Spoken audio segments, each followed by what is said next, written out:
hoje será o Lutz e seu tratamento. E nós teremos uma aula do Dr. Juliano Moro. Hoje o apresentador será o Dr. André, que é nosso R5, e inicialmente eu gostaria que o André colocasse o vídeo institucional das telas e logo depois nós daremos início à apresentação dos casos.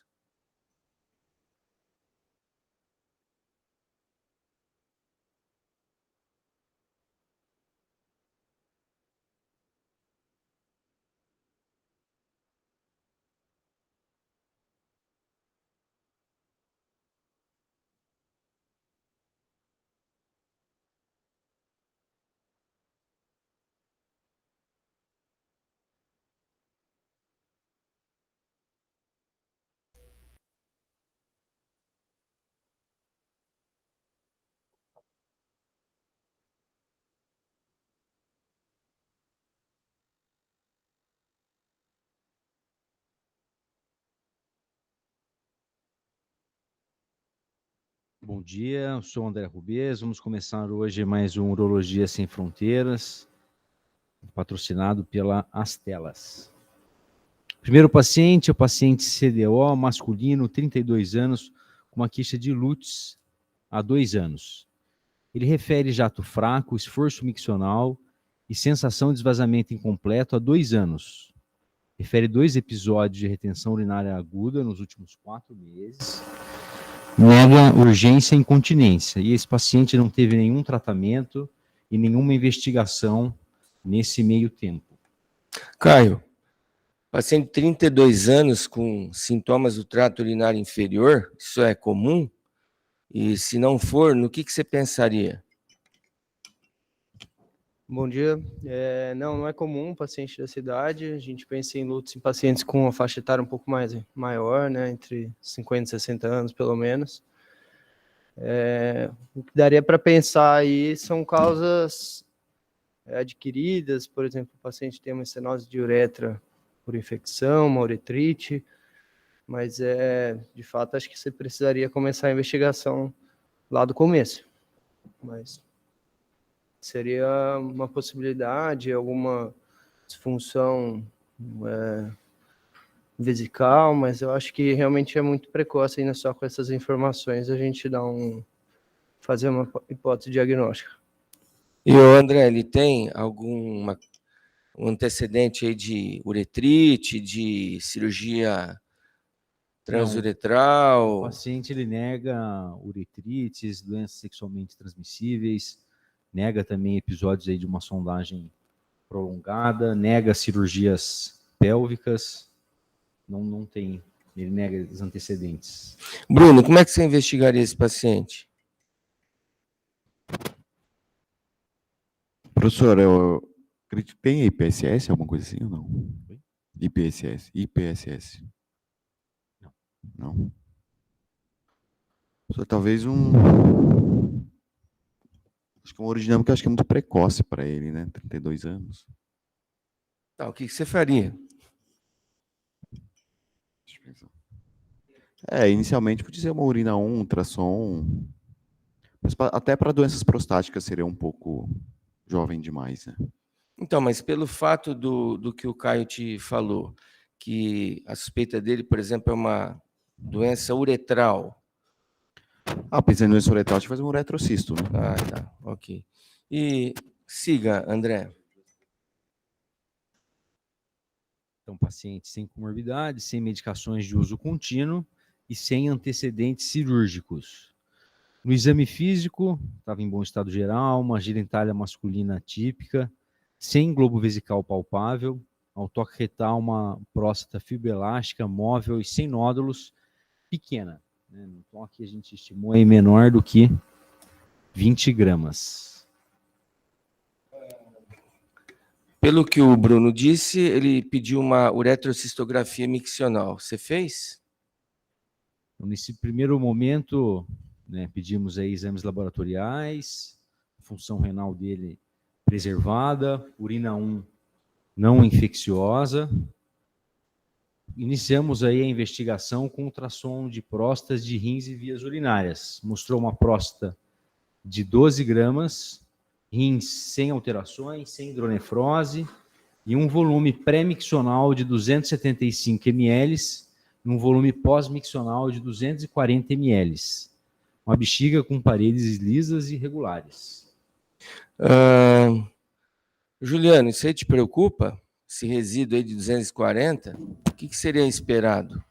O resíduo deve ser inferior a 10% do volume urinado, então ele deveria ter uns 30 ml de resíduo, por isso esse resíduo é muito preocupante, sim.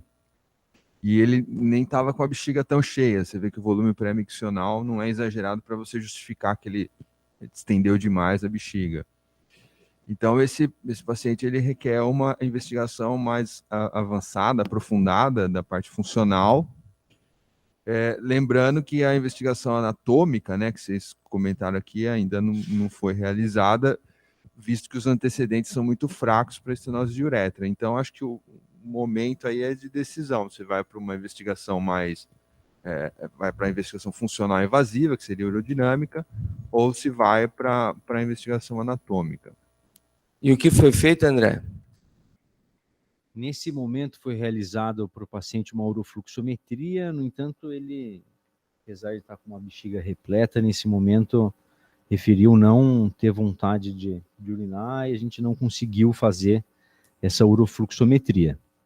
Mas só um segundinho, urofluxometria, tem valor essa urofluxometria? Quais são os parâmetros que você usa para ter alguma credibilidade essa fluxometria, Juliano? A ideia da fluxometria aqui, junto com o ultrassom, junto com os outros exames laboratoriais, é fazer uma avaliação menos invasiva da função do trato urinário inferior. Em relação à interpretação da curva de fluxo, você usa como referência o Qmax e o padrão da curva, que a gente chama de pattern, né? Então, essas duas variáveis em conjunto podem ser reveladoras, não reveladoras, mas sugerirem, né, algum problema funcional. Ok. E geralmente você evolui para um exame funcional aqui, no caso, que você vê que eu acho que essa fluxometria ela não trouxe aquilo que a gente gostaria de observar, né? Essa fluxometria, na verdade, nós trouxemos para a apresentação para mostrar que o paciente tinha muita dificuldade de fazer um fluxo livre. Isso está mais ou menos em acordo com o que foi visto lá no ultrassom. Se você lembrar, ele tinha 275, foi solicitado a urinar, tinha 240. Não urinou, né? Tem eliminado algumas gotas apenas e novamente não conseguiu urinar. Então, mais uma vez, estamos diante de um quadro grave, né? E foi feito a urodinâmica, certo? Foi realizada a urodinâmica com uma capacidade citométrica máxima de 550 ml, uma sensibilidade diminuída. Ele referiu o primeiro desejo miccional com 420 ml, uma complacência normal. Ele apresentou com uma contração terminal com uma intensidade máxima de 57 centímetros de água, um fluxo máximo de 2 ml por segundo, uma pressão detrusora no fluxo máximo de 52 centímetros cúbicos e um volume urinário de 5 ml, um resíduo de 500. Cássio, como é que você interpretaria essa urodinâmica? 5, né? O volume urinário... Essa urodinâmica aí, pelas características do paciente, eu teria feito associada à eletromiografia perineal, superfície mesmo. Eu acho que é um paciente que tem um quadro meio atípico para a idade e a gente tem que estar aberto aí para outras possibilidades diagnósticas, inclusive funcionais. Com relação à urodinâmica, ele acabou tendo uma micção ali no cômputo da contração detrusora, né? Então, a gente não pode considerar aquela pressão máxima que foi medida como uma pressão natural. Mas a curva de fluxo é muito ruim, né? Ele possivelmente está obstruído, mas essa urodinâmica tem esse senão. Você tem a curva expandida da fase de fluxo? Não, professor. Tá. E ele tem esse detrusor hiperativo aí, uma contração de alta amplitude terminal, né? Mas a gente pode... secundário, provavelmente. Nós podemos dizer que esse detrusor, então, tá bom. Então, não dá para pensar que esse resíduo aí seria devido a um detrusor entre aspas, fraco, Não, né? Não, de forma alguma, exatamente o contrário. Tá, então ele está obstruído realmente, né? Sim. Por favor, Juliano. Discordo um pouco do Dr. Cássio, porque se o senhor reparar, lá no princípio da primeira contração, foi interrompido enchimento, a curva azul estabiliza. Me parece que o examinador, após a contração, tentou fazer alguma prova de esforço, porque você vê algumas espicas ali nas pressões, e depois realmente foi dado permissão para ele urinar. Ó. Tá bem demarcado ali no... Então, essa é a forma de apresentar aí. Se você expande a curva Fica do fluxo, melhor, né? você vê esses detalhes, porque para quem pega um laudo desse no consultório, não consegue, é uma coisa de milímetros ali. A permissão foi dada depois dessa primeira contração, né? Então ele não entrou numa segunda contração ali, aquilo é micção mesmo. Quando ele referiu a capacidade citométrica máxima, foi no mesmo momento que ele teve essa contração terminal. Foi parado a infusão, esperou a contração, né, cessar, e aí foi dado a permissão para então ele não teve uma urgência ali e desencadeou a micção. Nesse momento aqui, não. A segunda. Na segunda foi dada a permissão para ele. Então é um quadro bem típico de obstrução. E o senhor deve estar achando isso também, porque o formato da segunda curva realmente é muito parecido com o formato da primeira curva de pressão, né? Mas, de fato, foi dado permissão para ele urinar. Para apresentar para um terceiro, o correto é sempre desmembrar essa curva e mostrar a fase do estudo miccional separado. Isso é um bom padrão urodinâmico. Bruno. Professor, uma videourodinâmica ajudaria alguma coisa no diagnóstico? Ajudaria, sim. A videourodinâmica, ela é o padrão ouro para fazer o diagnóstico de obstrução primária do colo vesical, que é um diagnóstico muito provável aqui. Então, ela ajudaria sim, principalmente pelas características específicas do caso, mas num caso de lúteo masculino qualquer, não, né? Aí não é necessário.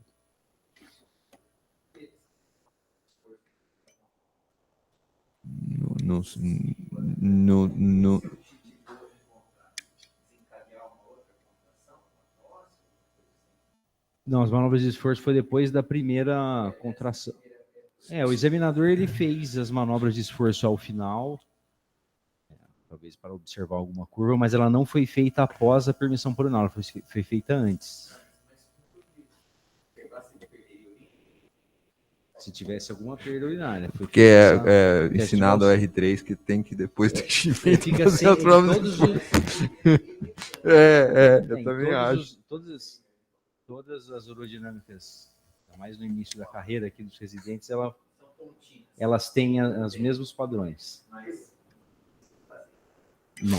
E o Bladder Outlet Obstruction Index também ajudaria a gente nesse caso, se for para calcular, que a pressão detrusora no fluxo máximo, que é 52, menos 2 vezes o Qmax, daria 48. Então, maior do que 40, a gente sugeria, né, fica sugerido, a gente pode considerar uma obstrução. Se fosse menor entre 20 e 40, a gente fica naquele terreno de dúvida, e menor do que 20, a gente pensaria ali numa...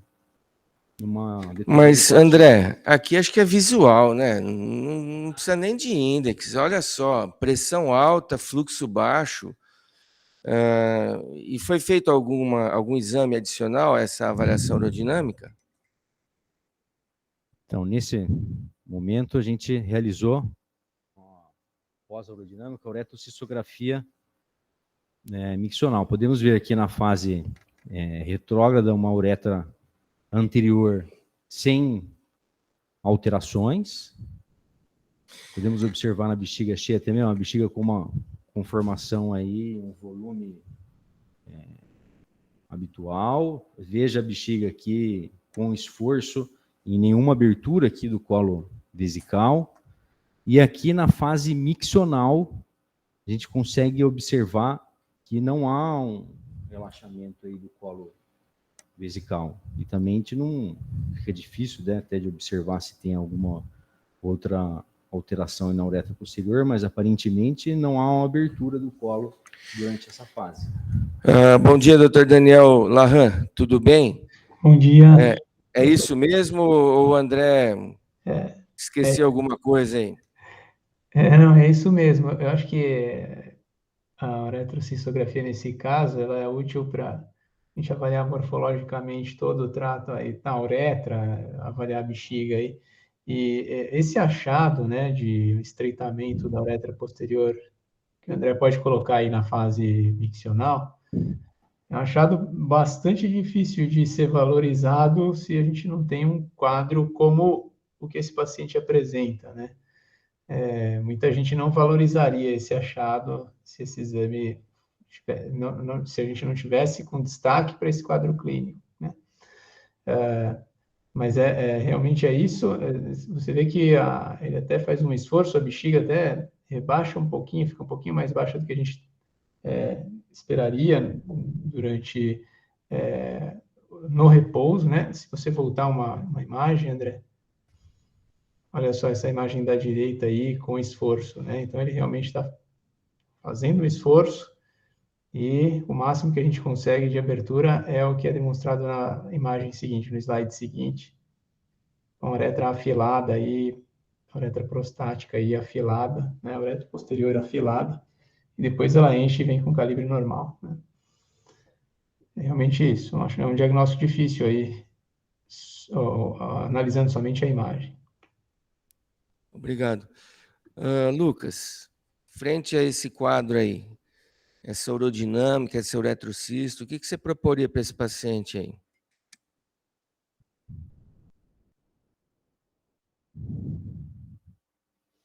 Bom dia a todos. Considerando o paciente ter uma próstata pequena, né, acho que esse é um caso que seria possível discutir uma prostatotomia, né? É uma medida clássica, antiga, talvez um pouco deixada de lado, mas talvez seria aí um caso interessante para uma prostatotomia. Pensando que a gente discutiu aqui, ele poderia ter aí uma hipertrofia primária de colo vesical, etc. Também seria a principal indicação aí de fazer esse tipo de abordagem. Então, para mim, a primeira escolha seria essa. Juliano, você faria algum tratamento clínico antes? Sim, eu acho que o tratamento medicamentoso, ele vem antes do tratamento cirúrgico. Esse paciente é virgem de tratamento, né? Acho que o Lucas pegou o caso meio avançado, então é isso. Ele nunca foi tratado, então o tratamento aqui é alfa-bloqueador. E o que foi feito, André? Foi prescrito para ele a tansulosina e reavaliado ele em 14 dias. Ele realmente referiu uma melhora do jato, estava com um jato mais forte. A gente realizou no ambulatório nesse momento uma urofluxometria com um fluxo máximo de 12 ml por segundo, ou seja, melhorou consideravelmente. E a gente aferiu também o resíduo pós-miccional com 50 ml, né? E ele negou qualquer outro efeito colateral da medicação, mas disse que relatou uma diminuição do volume ejaculado. E ele questionou a gente sobre a fertilidade, sobre se isso poderia atrapalhar. Ele estava incomodado com essa disfunção ejaculatória. E questionou sobre outras opções aí de tratamento. Caio, que outro tratamento você poderia fazer que não daria comprometimento com a ejaculação? Acho que poderia explicar para ele que a tansulosina é uma das causas, né? Provavelmente a causa da ejaculação retrógrada dele. E a gente poderia propor para trocar por uma finasterida ou dutasterida, mas considerando que não vai ter provavelmente o mesmo resultado. Juliano, você concorda com isso ou você colocaria, por exemplo, uma doxazosina no caso? Não, acho que o Caio está equivocado, não tem aplicação nenhuma inibidor 5-alfa-redutase aqui, porque é outra doença, que é a obstrução primária do colo vesical, só funciona o alfa-bloqueador, não funciona inibidor 5-alfa-redutase. E nesse momento, eu não trocaria pela doxazosina. Eu acho que é descrito que os efeitos de disfunção ejaculatória podem ser menores na doxazosina, mas eu não partiria por esse caminho, faria como foi feito aí. Ou seja, ele vai ter que trocar urinar melhor por ejacular pior, é isso? Eu acho que isso é uma limitação. Eu acho não, isso é uma limitação do tratamento dessa condição. Não fui eu, médico, que impus isso é uma condição atual. Eu acho que isso tem que ser muito bem explicado para o paciente no consultório. Inclusive com essa questão, se for só preocupação com a fertilidade, ele pode usar essa medicação até o momento dele querer realmente engravidar, ele para a medicação, ele engravida, e depois ele volta à medicação. Essa é uma possibilidade, mas não dá para vencer esse obstáculo dos tratamentos desse problema. Você concorda com isso, Cássio?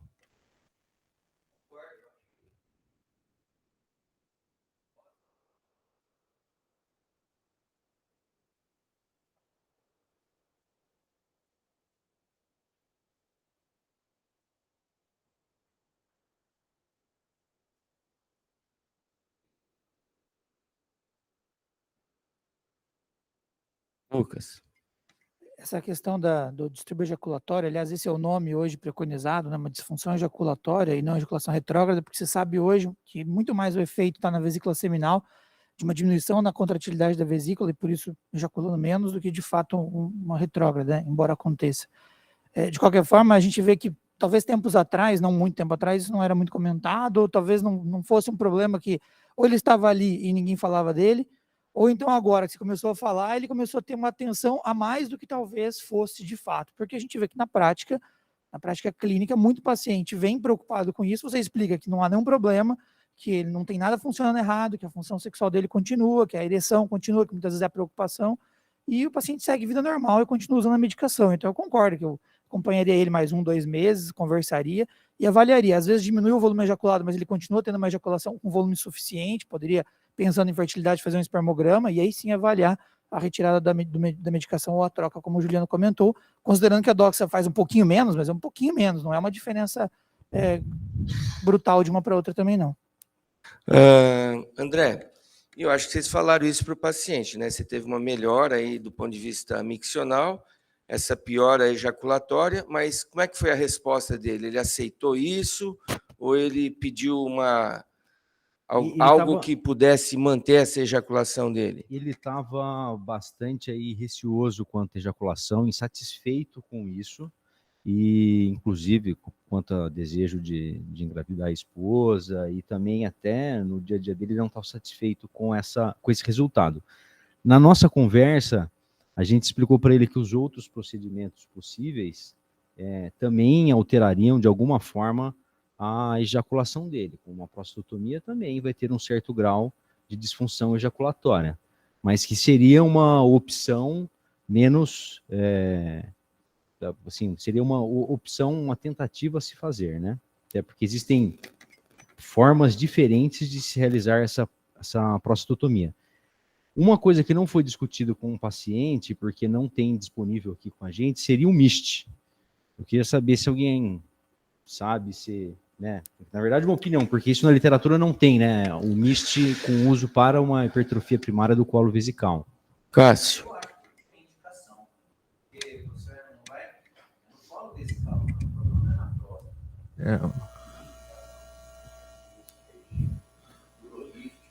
O ITIND.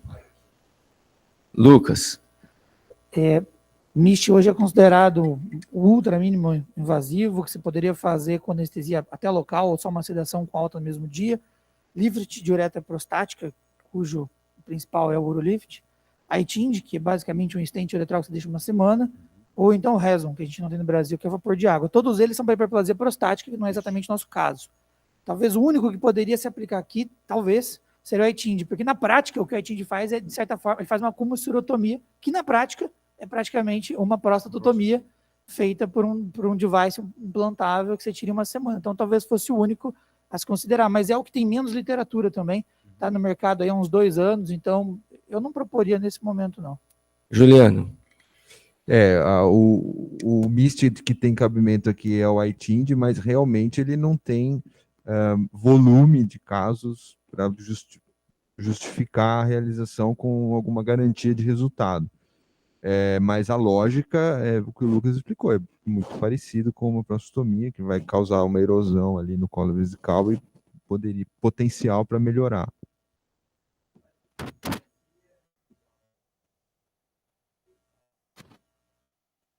E o que foi feito, André? A gente realizou para o paciente uma prostatotomia, realizamos também nesse momento uma biópsia, ainda está em andamento, Ô Bruno, essa incisão aí, aonde você faz e com o quê? Geralmente faz. E foi assim que foi feito? Tá certo que foi unilateral, né? Isso. E você fez unilateral por quê?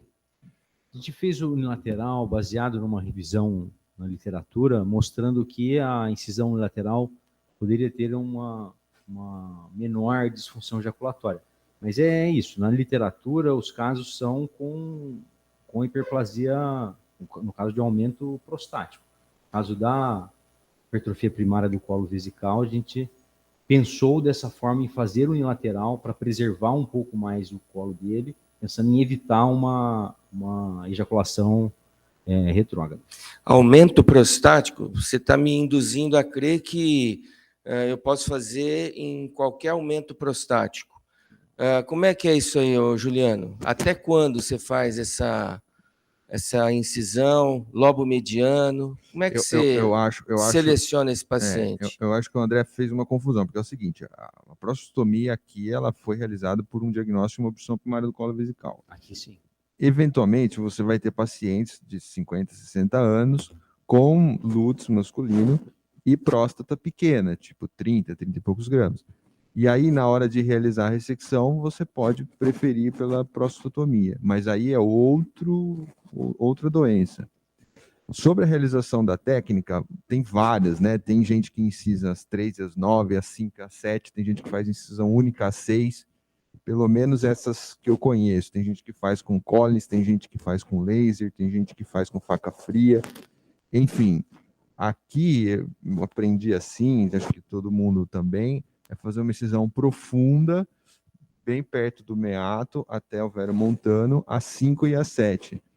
E realmente há alguns trabalhos na literatura mostrando que se você fizer essa incisão unilateral, e tanto faz o lado, você tem um resultado muito semelhante. Nós estamos falando de um procedimento que, para a obstrução do colo vesical, tem chance de sucesso maior que 90%. Então, é um procedimento muito eficaz. Se você fizer unilateral, você mantém o resultado com menores índices de disfunção ejaculatória. O índice de disfunção ejaculatória aqui nessa doença já é bem baixo, mesmo para bilateral, mas como ele tinha essa preocupação muito grande, a gente fez de um lado só. Tá. E aí foi realizada essa prostatotomia? Isso.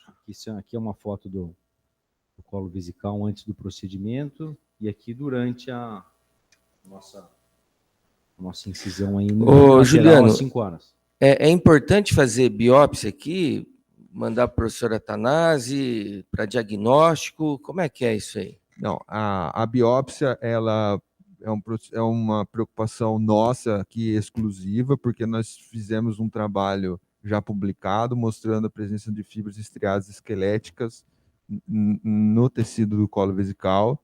Isso possivelmente tem relação com a patogênese ainda desconhecida, e por isso nosso interesse em obter material. Fora daqui desse nosso ambiente, não é comum as pessoas biopsiarem. Inclusive porque a biópsia aí é difícil, né? Porque você vai fazer uma canaleta, se você usar a faca não, a alça, né? Você acaba produzindo um negócio maior do que uma canaleta. Mas é o que nós temos feito por isso. Mas deixa eu te entender uma coisa.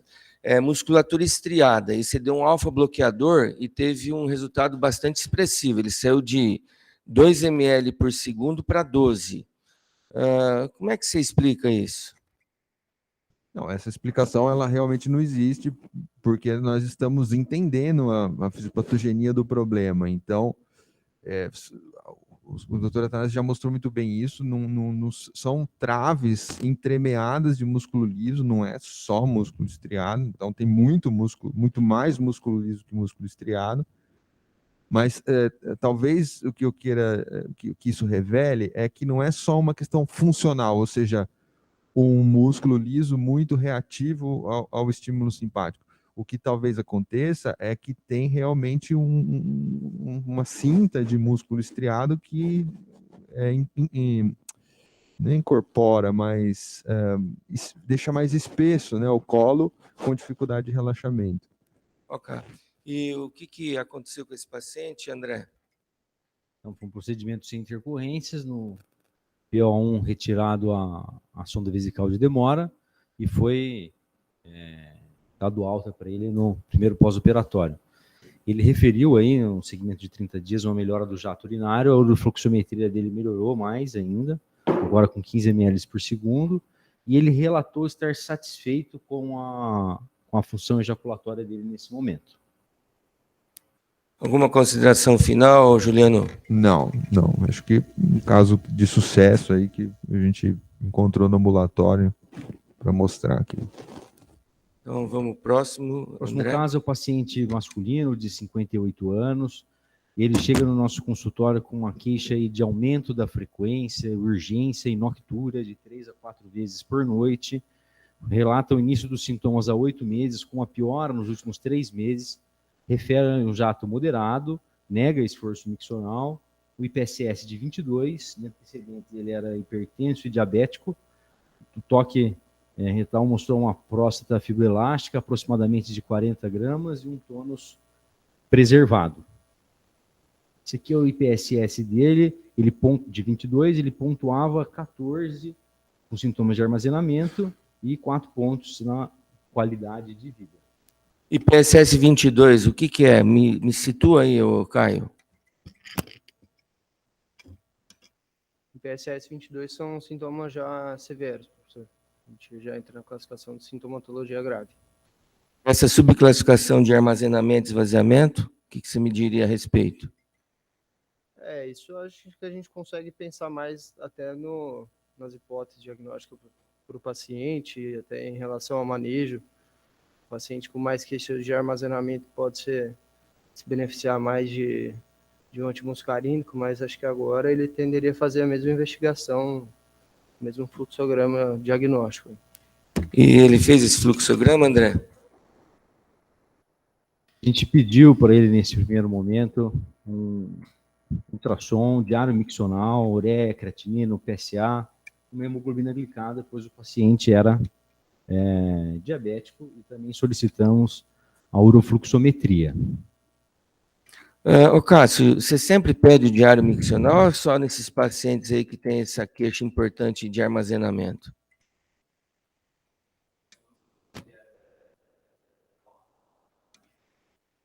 Eu não peço diário miccional de rotina para homem. Para as mulheres eu peço, porque é mais complicada a interpretação. Mas aí eu acho que caberia, se o paciente fizer. Mas é bom lembrar que diário miccional faz parte da avaliação inicial, fluxometria também, avaliação de resíduo pós-miccional. Então, às vezes, para homem, a gente não faz exatamente na rotina, mas é uma coisa que é importante, inclusive, para quem vai prestar prova da SBU, vira e mexe, cai, faz parte da avaliação inicial. O diário miccional, ele é rotina a gente solicitar nos pacientes, principalmente nesses casos com um predomínio de sintomas de armazenamento. O ultrassom dele veio com uma próstata de 40 gramas, um resíduo pós-miccional de 20 ml, o IPP de 3 milímetros e uma espessura do detrusor de 1 milímetro. Juliano, o que é normal nesses parâmetros aí? Espessura do detrusor, Espessura protusão. abaixo de 2 milímetros, IPP abaixo de 15 milímetros, resíduo pós-miccional, já falei, 30 ml, considerando 300 ml. Em geral, um resíduo preocupante é um resíduo acima de 100 ml, mas lembrando que tem que ser 10% do volume armazenado. E o volume prostático, todos já sabem, né? Uma próstata nessa faixa etária, em torno de 20 gramas. Ok. Ele trouxe os exames laboratoriais, uma ureia de 30, creatinina de 1,1, PSA de 1,53 e aí uma hemoglobina glicada de 7,5, mostrando aí um reflexo dos últimos 2 meses com uma glicemia média de 169. Lucas, o PSA aqui tem alguma importância quando se avalia a LUTS?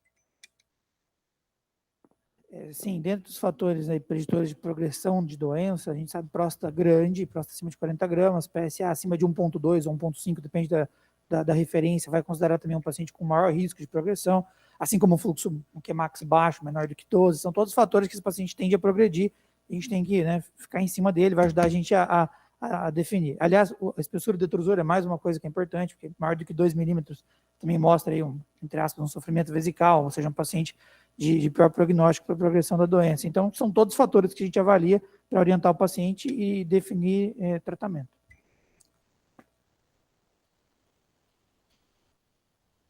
Nesse momento foi realizado aí uma urofluxo, um volume urinário de 348 ml, um fluxo máximo de 27 ml por segundo e um fluxo médio de 12 ml. Pós-miccional. Juliano, 27, tá bom, hein? Mas o formato, é por isso que a curva de fluxo ela tem que ser interpretada com relação ao fluxo máximo e ao pattern, ao padrão. Então você vê que se não houvesse esse começo do fluxo meio acelerado, você tem um fluxo em platô a partir daí, com um nível máximo mais baixo e prolongado. Então é uma curva de fluxo anormal, é tudo que dá para dizer, mas ela não é específica de nenhuma doença.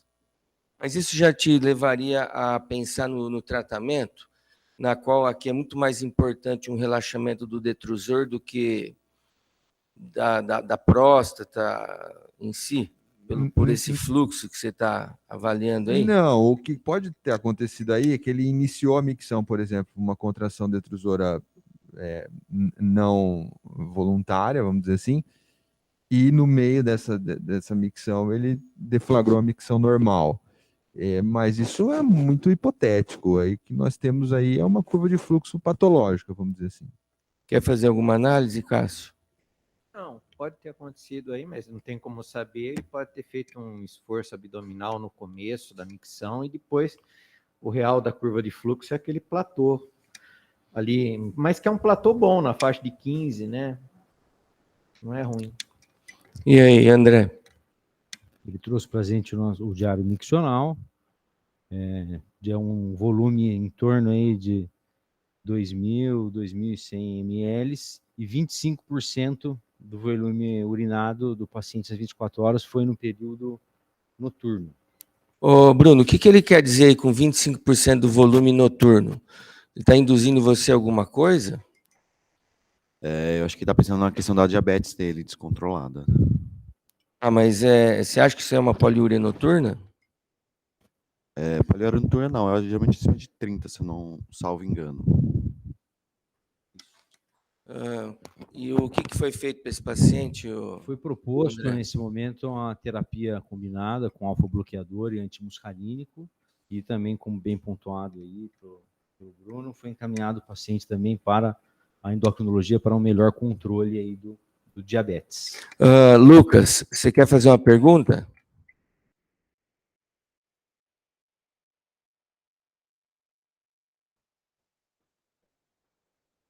Eu acho que foi sem querer. Bom, e aí ele continua então, André. Então, nossa consulta aí de segmento, ele retornou depois de 3 meses, referindo uma melhora dos sintomas de armazenamento, em PSS dele melhorou de 22 para 10, e questiona aí sobre a duração do tratamento. E a duração do tratamento, Lucas, com C? R3 começa a reunião, já está levantando a mão fora de hora. Mas aqui, brincadeiras à parte, eu queria, assim, a questão de responder a pergunta sobre o tempo, uma coisa complicada, porque a gente sabe que a gente vai tirar a medicação, ele vai retornar os sintomas, né? Principalmente a questão da hiperatividade detrusora, isso normalmente é uma questão que a gente acaba como trata o diabetes, você vai precisar da medicação, é um tratamento crônico. É lógico que a gente sabe que essa hiperatividade detrusora, aliás, tem várias causas, né? A síndrome da bexiga hiperativa. Então, a gente sabe que uma obstrução crônica pode ser uma causa, a síndrome metabólica contribui, aqui no caso o diabetes também contribui, então o controle do diabetes, talvez lá na frente a gente consiga alguma melhora e consiga diminuir a medicação. Mas eu falaria para ele nesse sentido, vamos devagar e a gente vai avaliar isso aí com o tempo, né, para ele entender que não vamos tirar em um mês e ele vai estar 100%. E com relação a um comentário que eu queria fazer sobre esse caso, é que muitas vezes o paciente chega para o urologista, principalmente homem, e já estão acostumados com hiperplasia prostática e com sintoma obstrutivo, e como o paciente ele vem queixando do sintoma obstrutivo, essa é a principal queixa, se o urologista não faz uma busca ativa, uma pesquisa dos sintomas de armazenamento, um diário miccional, etc., você às vezes passa batido nesses sintomas. E muitas vezes trata pela metade, tratando só a parte obstrutiva. Talvez melhore pouca coisa os sintomas irritativos ao longo, né, ali durante o tratamento, mas o paciente muitas vezes ele fica insatisfeito ou até abandona o tratamento, abandona o médico, porque ele resolveu poucos sintomas. Então, essa é a importância da avaliação completa dos sintomas urinários. Juliano. Quando o final do caso ele é hipotético, e a gente colocou porque a gente achou que receberia muito questionamento o uso da terapia combinada de início, né, de pronto. Não é o recomendado. Em todos os guidelines ela fica reservada para a falência da monoterapia. A gente colocou aqui propositadamente para ver se o pessoal ia questionar, e não houve esse questionamento. Eu ia colocar essa pergunta para você. Não poderia se pensar em dar só um anticolinérgico com beta-3 agonista para esse homem? Você teria essa coragem? Eu vou dar vários dados na aula sobre isso. Então tá bom. Não, mas esse foi o objetivo que eu coloquei, que ele tinha um fluxo aí de 27, e mesmo no platô ele estava com 15. Será que monoterapia só com anticolinérgico ou beta-3 não seria suficiente, Lucas? Eu fiquei um pouquinho na dúvida do caso de colocar só um beta-3 de cara, porque a curva dele, aquele platô, não é exatamente uma curva muito boa. Mas eu tenho paciente que fez fluxometria e o fluxo foi muito boa, e está só com beta-3, e o paciente está ótimo, ele urina bem, mantém fluxometria boa e resolveu os sintomas irritativos dele. O paciente também tinha uma irritabilidade, uma bexiga hiperativa muito importante, com incontinência urinária, que em homens é quase raro, né? Muito menos frequente que em mulheres. Então, é possível de fazer. Mas nesse caso, olhando essa fluxo, eu acho que eu teria feito tratamento combinado mesmo. Cássio, beta-3 ou anticolinérgico em paciente jovem? Paciente jovem, a gente tem mais liberdade para dar anticolinérgico, né? Agora, a aceitabilidade do beta-3 é melhor, por conta dos efeitos, de ser mais benigno do ponto de vista de efeitos colaterais, né? Então, havendo uma condição econômica, eu tendo ao beta-3. Ô, Juliano, associação beta-3 mais anticolinérgico num paciente que não respondeu adequadamente, é factível? Logicamente, dependendo do poder econômico do paciente, né? Não, é uma associação que vem sendo amplamente estudada, com bons resultados. Não foi o caso aqui, mas é possível sim. E esse paciente, então, ele teve uma boa evolução, está contente, vai ter que continuar no tratamento ad eterno, né?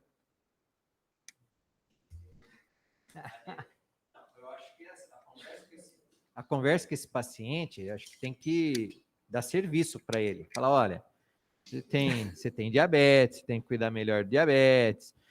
O diabetes pode fazer menos sangue chegar na região da bexiga, que é a questão da isquemia pélvica, o que pode levar a outras consequências na esfera da disfunção sexual.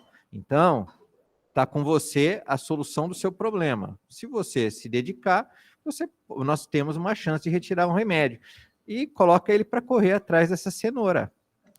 Mas, Cássio, você acha que consegue reverter esse quadro, fazendo somente essas medidas comportamentais, controle do diabetes e tudo mais? De repente, ele se estimula e vira o tiozão da academia, não sei. Não, mas, professor, aí eu discordo. Isso daqui nós estamos tratando uma doença crônica.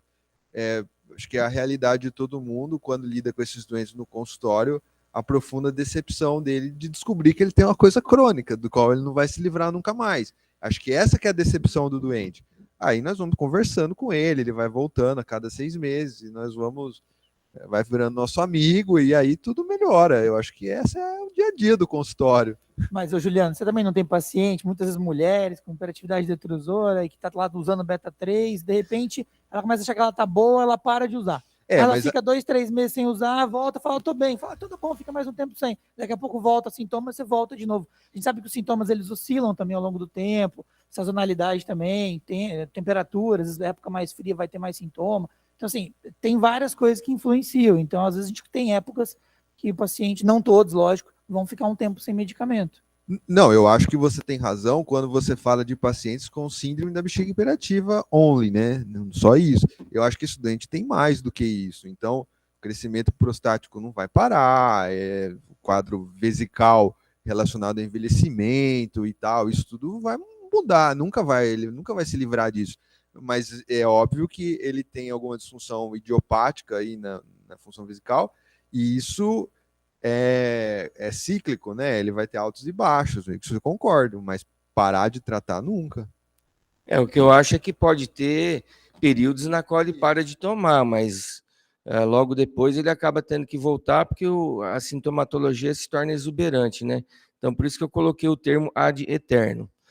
Bom, agora eu gostaria de convidar o Dr. Juliano Moro. O Dr. Juliano Moro é mestre pelo Departamento de Cirurgia aqui da Unicamp, faz parte do grupo de urologia funcional, fora outros papéis que ele tem aqui na disciplina de urologia, transplante de rim, trata também aí de criança, então é um indivíduo polivalente. E hoje ele vai nos falar sobre LUTs no homem, entendendo o papel da terapia combinada, alfa-bloqueador mais antimuscarino.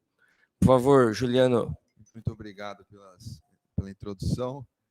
A ideia é revisar a questão dessa terapia combinada específica, que é o alfa-bloqueador com antimuscarínico.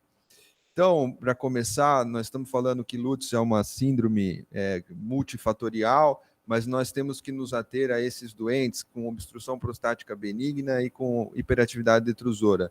Lembrando que esses problemas podem se apresentar separadamente ou em conjunto. E, no fundo, nós temos que equilibrar nossa mão em relação ao tratamento dos sintomas de armazenamento e de esvaziamento que estão presentes igualmente nesses pacientes. E o Lucas falou uma coisa muito reveladora, que ele disse assim, que o doente nos procura por sintoma de obstrução. Veja, quantos doentes nos procuram por sintomas? Então, existe um estudo brasileiro sobre isso, inspirado no EpiLUTs, que se chama Brasil LUTs, que mostra que a prevalência global de LUTs, esse é um estudo por telefone, pelo menos um sintoma urinário foi revelado, em 75% dos pacientes acima de 40 anos. Vai subindo muito com a faixa etária, e nos homens especificamente é quase 70%. E se a gente estratificar esses sintomas em sintomas de armazenamento, esvaziamento ou pós-MIC, você vê que o sintoma de esvaziamento sozinho, de armazenamento sozinho, ele é o dobro do sintoma de esvaziamento. Então, o doente, Lucas, talvez ele não nos procure por esvaziamento e por armazenamento, mas nós estamos treinados a valorizar mais o sintoma de esvaziamento. E esse é um dos objetivos da aula, reverter essa situação. E se você incluir pelo menos um sintoma de armazenamento, como aqui embaixo, né, você vai ter que metade desses 68% de doentes tem algum sintoma de armazenamento. E isso tem um impacto na qualidade de vida muito grande. Os pacientes se referiram nesse estudo, se sentem insatisfeitos, infelizes ou muito infelizes, em termos fortes, né? 35% dos pacientes estão decepcionados com a sua vida por conta disso. E os campeões aí nesses sintomas de armazenamento é o aumento de frequência e a noctúria. Se a gente for avaliar quantos desses pacientes procuram tratamento médico, a gente chega nesses índices pelo estudo de 30%. E aí o odds ratio tem muito mais a ver com sintoma de esvaziamento, né?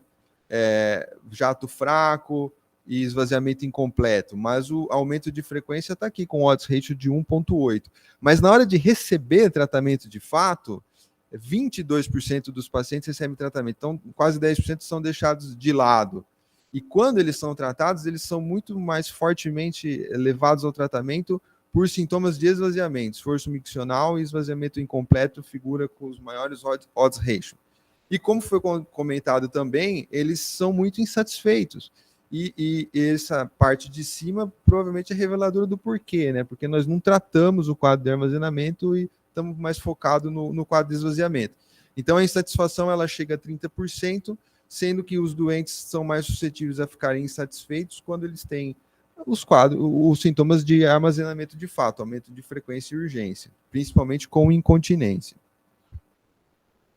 Mas e o que dizem os guidelines? A gente deve usar essa terapia combinada? Não deve. Os guidelines dizem que sim, olha, que fortemente, evidência forte de que você deve usar nesse grupo de pacientes que tem LUTs grave ou moderado e que falhou na monoterapia. E o guideline faz uma ressalva de que em pacientes já com resíduo acima de 150 ml, você não deve prescrever o nível de evidência é um pouco mais fraco, mas é uma recomendação não usar em quem tem volume residual alto. Mas e a realidade? A gente usa conforme o guideline? Então, esse estudo britânico, mostrando a prática dos médicos com análise em prontuário eletrônico deles, avaliou 48.700 homens, e olha só, 82% e meio dos pacientes estão recebendo só tratamento para obstrução, que é alfa-bloqueador e inibidor de 5-alfa-redutase principalmente. E 25% dos pacientes estão recebendo só tratamento de bexiga hiperativa, que era exatamente o que vocês estavam querendo fazer, direcionar o paciente para um grupo ou para o outro, tentando evitar a possibilidade dele ter as duas coisas. E, de fato, é o que todo mundo faz. Olha, só 7,9% dos pacientes estavam recebendo terapia combinada. E se você tirar o beta-3, né, por só o antimuscarínico, aí esse número fica menor ainda, é 6,8%. E por quê? Por que a realidade é assim? Porque todo mundo tem muito medo de prescrever essa associação. Você sente que está diante de um doente que necessita de atividade, contratilidade detrusora para vencer algum grau de resistência uretral, e você tem receio de provocar retenção urinária. O fato é que obstrução e hiperatividade, eles são problemas que coexistem muitas vezes. Então, na urodinâmica, até 45% nessa referência mais nova que eu encontrei, pode ter os dois fenômenos. E não existe, você pode ter hiperatividade em qualquer quadro sintomático, ou seja, o quadro sintomático não é exatamente um preditor da hiperatividade.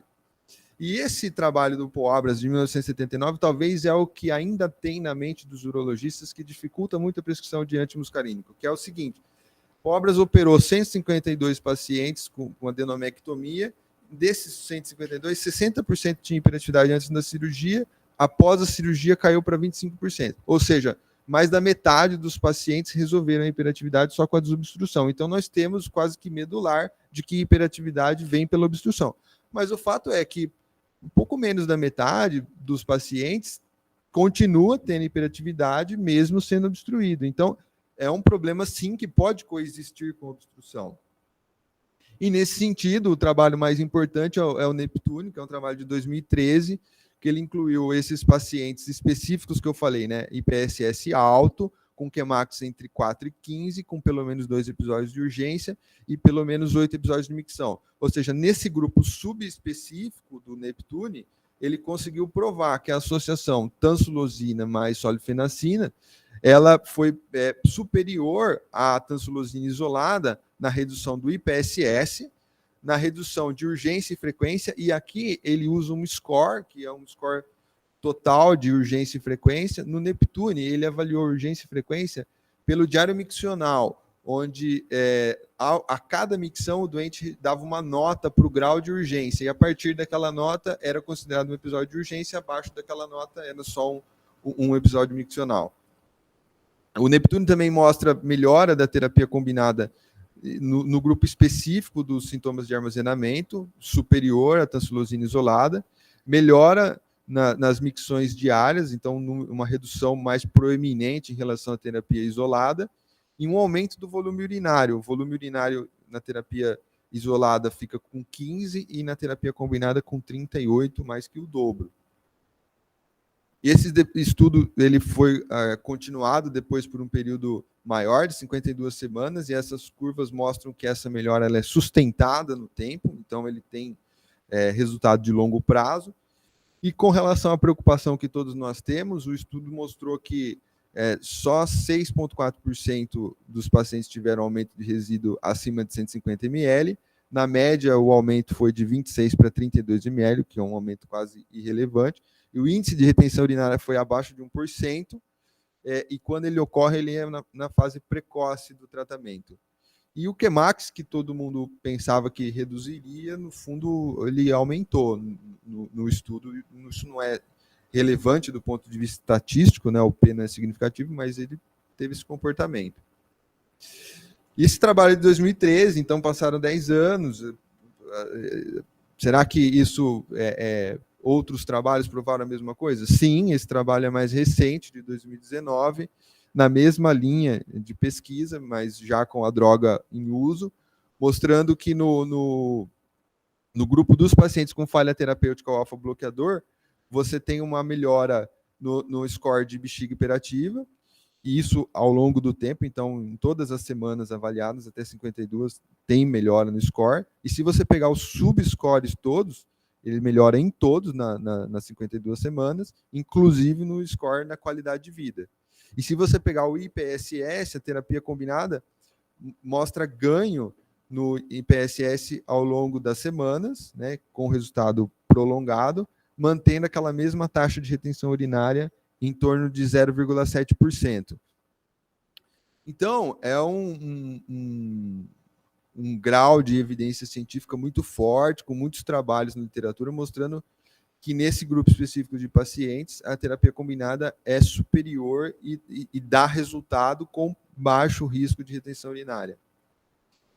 Mas esse ano, especificamente, tem tido uns comentários bem frequentes sobre isso, em função dessa meta-análise que foi publicada no Journal of Urology, que avaliou 12 clinical trials, e, surpreendentemente, esse pesquisador ele mostrou que a terapia combinada aqui não reduziu episódios de frequência, não reduziu IPSS de forma significativa e provocou uma redução significativa do número de micções, mas que ela não convence, né? Um número que chega muito perto do intervalo de confiança, mas que estatisticamente é relevante.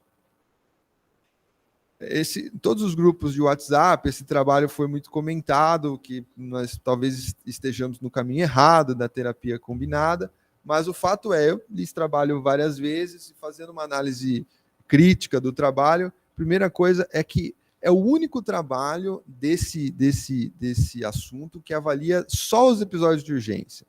Todos os outros trabalhos avaliam scores, valores que levam em conta urgência e aumento de frequência, dentre outras coisas.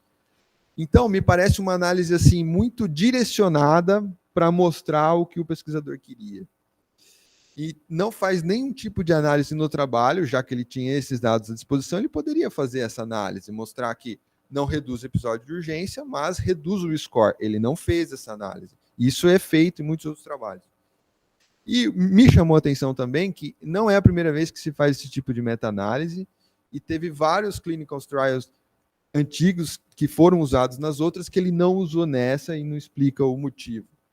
E eu acho que um ponto que é importante, mas não é o mais importante, é que o autor, o Manuel, ele é o chefe da Sorbonne, e ele tem um grande conflito de interesse, vocês vejam aqui, isso está declarado no artigo, com a indústria de equipamentos, de dispositivos, né? Ele fica um pouco afastado da indústria farmacológica.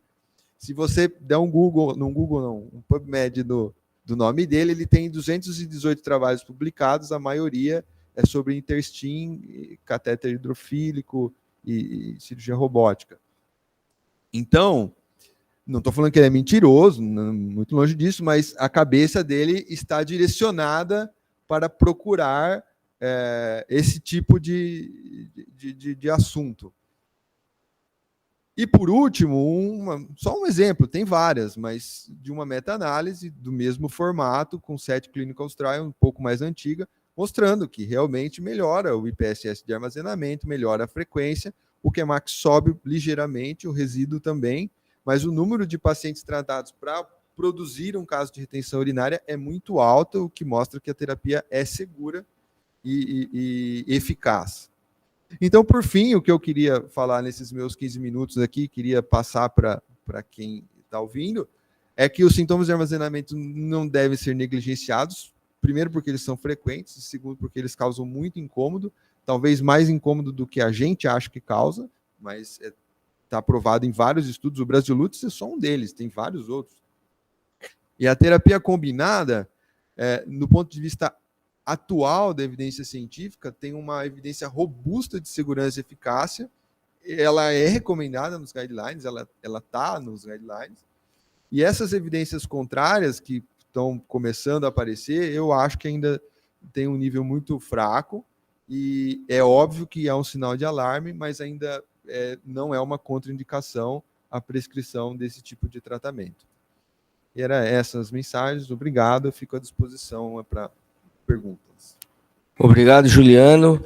E, assim, é impressionante a cifra aí que você colocou de 7%, em torno disso aí, que prescrevem alfa-block e antimuscarínico. E como você falou, é um negócio meio medular, né? Então tem que passar para supratentorial.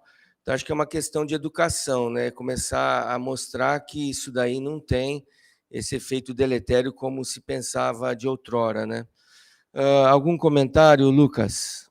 Queria dar parabéns para o Juliano pela aula, muito esclarecedora, e eu acho que é sempre bastante interessante quando a gente mostra os dois lados da moeda, você se esforçou em mostrar o lado negativo da associação, mas lógico que a gente sempre olha de uma forma crítica, né? E talvez alunos da faculdade que estão fazendo iniciação científica sabem que a gente tem que avaliar os estudos de forma crítica. E a gente, assim, a medicina teve um boom enorme de estudos, aí você tem muita literatura. O que você faz? Tenta fazer uma revisão sistemática para juntar os dados. A partir de uma revisão sistemática, vem as meta-análises. Então, uma meta-análise feita de uma revisão sistemática, em que você incluiu todos os estudos até hoje, isso tem um valor enorme. Agora, você escolher meia dúzia ou 10 estudos que te interessam para fazer uma meta-análise, isso aí tudo bem, eu posso estar simplificando o que aconteceu, mas isso talvez não tenha sentido nenhum, porque é igual você selecionar pacientes e apresentar os pacientes que você quis, que tiveram os melhores resultados a seu interesse. Então, não estou dizendo que tenha sido exatamente isso que ele tenha feito, mas é sempre importante que a gente faça uma análise crítica que você fez, tá? De parabéns. E eu acho que talvez estudos de revisões sistemáticas completas venham a explicar melhor essa dúvida. E importante que você tocou nesse assunto, porque como ele selecionou esses trabalhos? Ele usa o PRISM, ele explica lá no trabalho, mas veja, a Cochrane publicou em 2021 uma revisão com o mesmo título, e ela só conseguiu fazer análise de urgência em 2 trabalhos, e lá na Cochrane tinha a lista de todos os trabalhos, e no final o resultado fica incerto, porque não consegue robustez estatística, mas você vê, ele conseguiu avaliar urgência acho que com 8 trabalhos dos 12 que ele selecionou. E na própria Cochrane foram só 2. Então, é estranho. E outra coisa, como se coleta o dado? Por exemplo, no Neptune, urgência é quando o indivíduo refere lá a nota acima de 3 para o grau de urgência. Em outro trabalho, talvez um mesmo doente não categorizasse aquilo como urgência. Então, avaliar isoladamente o número de episódios de urgência, que é o dado que ele mais bate na revisão, eu acho que é simplificar demais o problema, né? Alguma pergunta ou comentário da plateia online ou mesmo aqui presencial? Bom, pessoal, visto isso, então gostaria de agradecer inicialmente a Astellas, que patrocinou esse Urologia Sem Fronteiras, ao Dr. Juliano Moro pela brilhante aula e a todos vocês que nos assistiram. E espero vocês na próxima quarta-feira na nossa reunião de urologia. Muito obrigado. Bom dia.